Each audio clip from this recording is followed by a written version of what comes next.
Hello, this is a Yamaha U1A 121 centimeters tall, made in 1986, recently come into stock, and I've just done a full assessment of it to see if there's any extra work we may need to do to refine it. It's a Japanese Yamaha and already has been fully reconditioned, and we just want to see if there's any extra refinements to do. You can see that the hammers are hardly worn, so that's very encouraging. It's had a new Celeste felt fitted, and that's perfectly regulated. Very useful if you want to practice and not disturb people. You press that down and press the pedal sideways to hold it, and then press the pedal back to release it. Now if I press the right hand sustain pedal, the dampers lift off pretty much together. They're not quite coming off as far as I'd like to. They're fine at the moment. They need to clear the strings clearly, but over the years they will get, the pedal will tend to wear and they'll not lift off so well. So I'm just going to refine that now. It's a very simple task to do. You just need to turn this wing nut, and if we turn it perhaps one turn and see what results we got. I think we need to about 3mm would be ideal. So now it's pulling off about 3mm more, I think, and that's fine. That'll be a long time before the pedal wears and they don't pull off far enough, and we just need to double check that we haven't made them pull off too early. So let's play the notes like that, just double check that they're all damping properly. So that's fine.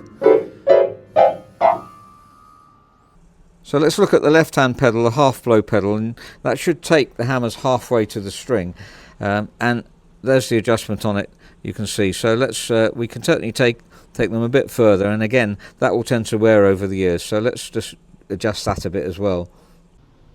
So that's just the left hand screw here, and again perhaps just try one turn and see what difference that makes. So I actually made 2 turns, and now nearly all the slack's taken up and the hammers travel further towards the string. Other important regulation, the let off, so that's how far the hammer goes without playing it towards the string before it pulls back. So want to get that as close as we can, but it's got to operate properly. So I think that's probably about right. We may get 1mm further towards, we can try that out, but I think that's probably about right. If it gets too close, it's dangerous really and may not come back at all. So here's the let off adjuster button, and we'll just try turning it. I'll take it too far, so we're going to make it let off later by turning it backwards. We're going to do a whole turn, and that's surely too far. And that's obviously too far. It's donking against the string, pushing against it, so that's obviously no good at all. So the let off button is pulling the jack back, allowing the hammer to escape and come back again. So we'll just see how much we can refine that. I took it half a turn back, and it's still a bit dangerous. I think it's tending to double hit, especially if you play it very quietly. Louder and it'll come back, but if you play it quietly, you can see it's not really coming back properly. So I'll turn it back to more or less where it was before. And now, even played very quietly, it's still tending to double bounce, so I think just a little bit more and that'll be perfect. So now it's performing perfectly and as close as we can get it, so that will be fine. And the one slightly closer than the one next to it, so we've got about a quarter of a turn, and it still works very well.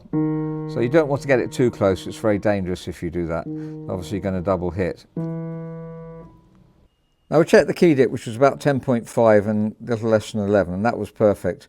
And then after that we can check whether the capstan is tight against the rest of the action, which it normally is when they're fully restored. So it's just worth checking though, sometimes you find a discrepancy. So you turn it like this. If we want to make some slack now, we would turn it that way. It's tight up against the action, so that's perfect. If it's too high, then that's not going to function. The jack may not come back, so that's important as well. We can see some white talc here, which is evidence that the balance rail has been lubricated. You can also check whether the balance rail has been lubricated by lifting up the keys, and they should fall straight down again. We have another Yamaha U1, and you can see if we lift these up, they're not going down, so the balance rail will need lubricating on that one, and that'll bring the weight down and make the touch more even.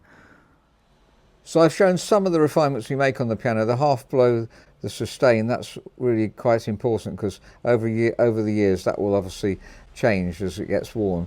And fine regulation and key weighting, I've tried to show some of the things that we would like to do, a little bit of let off regulation, but generally the piano is well regulated. Last of all, we always look at the touch of the piano. That's the difference very often between a new piano and one that's has been restored. So we need to get the touch weight even. Many times we've mentioned this, so 54 is okay. Let's say between 47 and 55 is what we're looking for. 52 grams restorer that I recently spoke to, he sets them all at 52. So there's a slight variety, but let's say we want them to be around about, say, 47 to 55. 56 there's slightly high for middle C perhaps, and up weight 32. Let's have a look at that. So this is measured with the foot on the right hand pedal. And with 56 gram weight on middle C, just lightly tapping underneath to encourage it to go down. There we are. So that's exactly 56 grams down weight. Now the up weight is the maximum weight we can leave on, and it still goes up. So encouraging it a bit again.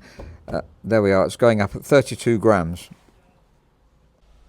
The 32 grams is fine. If we decrease the down weight, then that will go down. So 28, 25 would be probably the minimum that we want on this.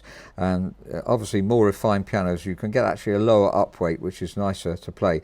But Yamaha's a well-made piano. So we can see here there's quite a discrepancy there. Let's look at the weight on different keys. So this is 58 grams and middle C goes down. C sharp, that's fine. D, they're all going down. So they're all less than that. But this F here we can see is not really going down. That probably is about 58 grams. F sharp just going down. G, G sharp, and A is not going down at all, and with a lot of persuasion still not going down, so that may be about 60 grams. So that's something we need to even out, and we do like to do that and make it as much like a new piano as possible. Say plus or minus 3-4 grams might be acceptable. So let's compare the tone of it with some other pianos in stock.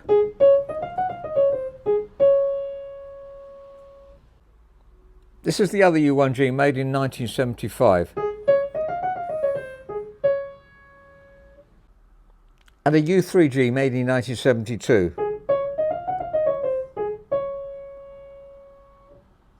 This is a Knight K10, made in 1978, one of our preferred makes of smaller piano.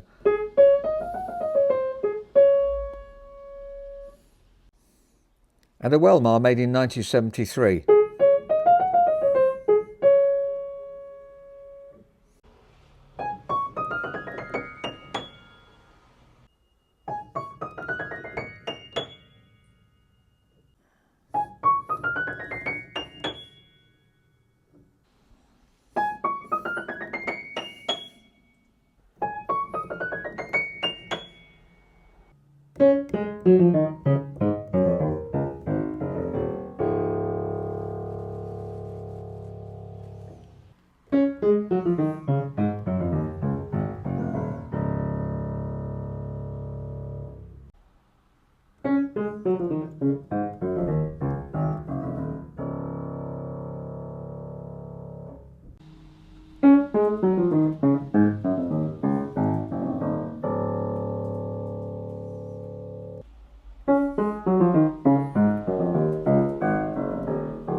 So that's a U1A, 121 centimeters tall, made in 1986. And it's a piano I particularly enjoy playing, and I've tried to show some of the refinements we like to do to try and get the piano as perfect as possible.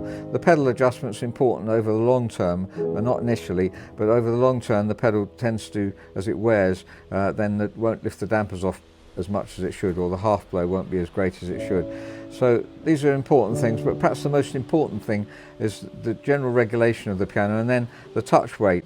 And these two were quite different. That was a lot heavier than that. So if we try and play with the same weight on both keys, it's not reliable as you'd like it to be. So let's say within a range of plus or minus 4 grams is acceptable. New pianos tend to be within a range of about plus or minus 2 grams. And it's really important, the touch. If you want to play gently, so for a piece like this, for instance, you want to make sure all the notes are reliable. You want to make sure that if you push them down, they're going to definitely work. And you'll obviously go at the volume that you can really rely on. So you want to get as quiet as possible, and then be able to do a crescendo and diminuendo. So it's really important to have the touch as refined as possible. If your touch, by the way, on your piano is very light indeed, then that'll be difficult if you come and take exams, if you're taking exams, on a piano with a much heavier touch. If you're older, you might like a lighter touch. So touch is important, and if you're interested in the piano, please do write to robertspianos@gmail.com. and let us know what you'd like to do.